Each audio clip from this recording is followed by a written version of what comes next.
देखिए, अब विधायक अपने अपने क्षेत्र की समस्याओं का जिक्र करते हैं और जो समस्याएं ऐसी हैं जिनका समाधान किया जा सकता है प्रायोरिटाइज करते हैं। विधायक को भी हम बोलते हैं कि आप प्रायोरिटाइज करके दीजिए, आपकी सड़कें कौन कौन सी प्राथमिकता की हैं, पानी की स्कीमें कौन कौन सी प्राथमिकता की हैं, इंस्टीट्यूशन की दृष्टि से कौन कौन सी बिल्डिंग्स की आपकी प्राथमिकता है, इन सारी चीजों को लेकर के काम करते हैं। और ये भी मैं कहता हूं, अगर सत्ता पक्ष के विधायकों को 2 सड़कें प्रायोरिटी की मिलती हैं तो विपक्ष के विधायकों को भी 2 सड़कें प्रायोरिटी की मिलती हैं।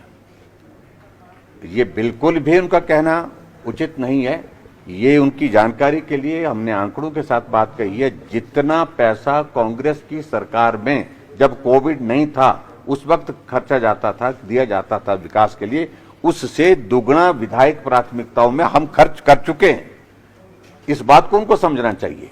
इसलिए राजनीतिक मकसद की दृष्टि से ही बातें कहते रहना, आंकड़ों पर जमीनी हकीकत है।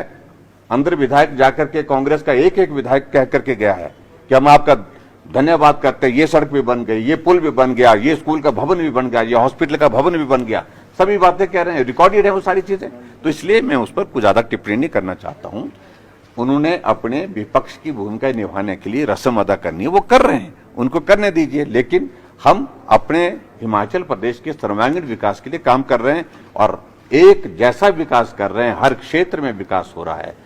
जो कहा जाता है कि हमको काम बताएं, विधायक यहां पर आधा घंटे बोलने के बाद 40-45 मिनट बोलने के बाद हमको रोकना पड़ रहा है। हमको इतने सारे डेवलपमेंट के काम हुए हिमाचल प्रदेश में हर विधानसभा क्षेत्र में।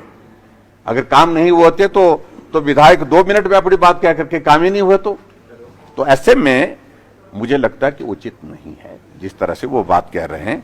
उनकी व्यवस्था है, मजबूरी है कि चुनावी वर्ष में हर बात का विरोध करना है, वो करें, हमें कोई आपत्ति नहीं है, लेकिन हम काम करेंगे। सर, प्रतिनिधिमंडल एक विधायकों का वो एनएसयूआई के जो छात्र, हाँ, उनने कहा, मैंने उस बारे में रिपोर्ट मांगी है।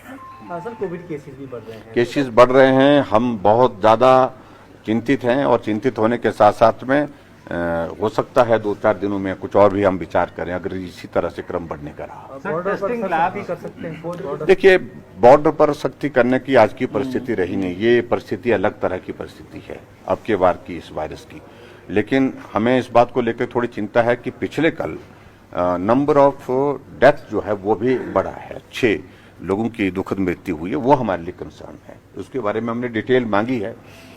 तो अगर इन बातों को ध्यान में रखेंगे तो आने वाले समय में हो सकता है पॉजिटिविटी रेट ज्यादा है। हाँ, पॉजिटिविटी रेट बहुत ज्यादा, बहुत तेजी से पूरे देश में बढ़ रहा है, हर प्रदेश में बढ़ रहा है। कोई एक्सपर्ट्स की भी कोई राय ली गई है सर कि क्या कारण हो सकते हैं? नहीं, देखिए, इस बारे में हिमाचल प्रदेश को कोई अलग से एनालिसिस करना है, अलग से रिसर्च करना है, ऐसी किसी की जरूरत नहीं है। पूरी दुनिया में एक जैसी परिस्थिति है, पूरे देश में और सभी प्रदेशों में। तो इसलिए जो चीजें सब जगह दिख रही, उसी के अनुरूप यहाँ पर भी हो रहा है। लेकिन चिंता का विषय निश्चित रूप से है और सावधानी बरतने की जरूरत है। टेस्टिंग लैब्स नहीं है ओमिक्रॉन के स्टेट में, और हाँ, इस बात को लेकर देखिए, सारी चीज को लेकर के अब हमने केंद्र के समक्ष अपना पक्ष रखा है। हम उम्मीद करते हैं कि उसमें जो हम सैंपल भेज रहे हैं उसमें जल्दी उसके रिजल्ट आ जाए। सर, पुलिस पे बैंड का भी जो इशू चल रहा है, क्या उस पर कोई सोल्यूशन निकालने की तरफ? देखिए, उनसे मेरा इतना ही विनम्र आग्रह है कि एक डिसिप्लिन फोर्स होने के नाते वो संयम रखें, उनकी सारी बातों पर गंभीरता से विचार कर रहे हैं और वो राजनीतिक लोगों के कहने पर और इस भाव के साथ ना लगें और संयम रखें। निश्चित रूप से अगर संयम रखेंगे तो अच्छा ही हो।